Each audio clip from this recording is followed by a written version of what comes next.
Tonight's 5-minute Something to Think About segment focuses on what may be the greatest danger to the future of the Tea Party movement, and it is something that we are all susceptible to, and that is discouragement.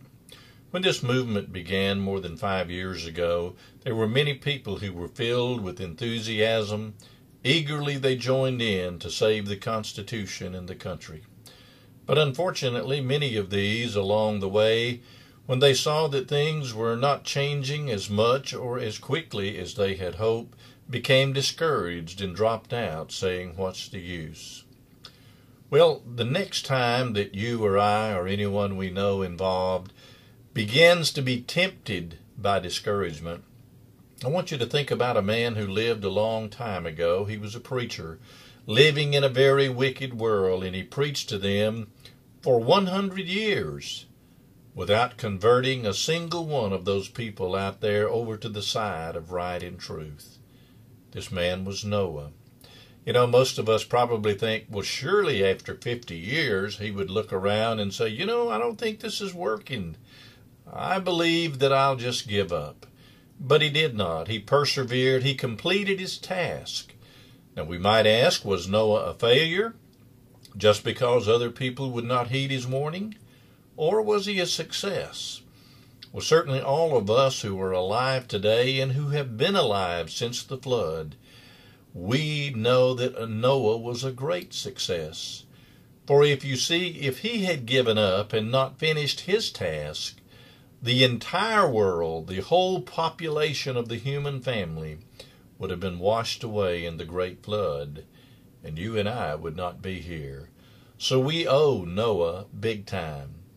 So whenever we begin to be tempted with discouragement, I want you to think about Noah and how long he persevered and completed the task to the saving of the human family.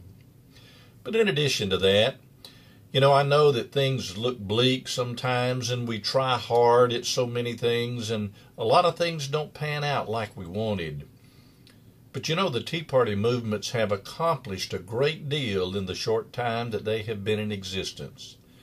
For instance, what would America be like today without the likes of Rand Paul, Ted Cruz, Mike Lee, Ron Johnson, Jim DeMint, Sarah Palin, Michelle Bachmann, and many, many others who have the same values and beliefs that generally we do as well?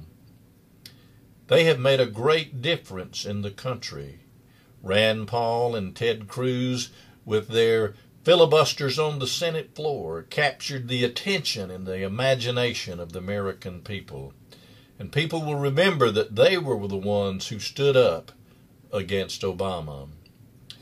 Not only that, here in South Carolina, we have a great congressional delegation. Such men as Jeff Duncan, Trey Gowdy, Mick Mulvaney, and Joe Wilson. You remember Joe? Back when Obama was giving one of his long-winded speeches about the great things that are in Obamacare, Joe Wilson, sitting in the halls of the Congress, yelled out, "You lie!" And of course he was excoriated by people from every side nearly for doing that. But you know what? Now everybody knows that Joe was right. Everybody in America should know that Barack Obama is a liar. And so we need to think about the things that we have been successful at. I would remind you, too, that over the last 5 years, it has largely been the Tea Party's movement that has kept the Congress from passing amnesty on behalf of people who are in this country illegally. And I believe that over the coming months, if we in this movement will continue strong in resisting this terrible thing of granting amnesty who have broken into our country, that we will be successful once again. So think of your successes. Think of how much better off the country is than it would have been without all of this. Thank you, and good evening.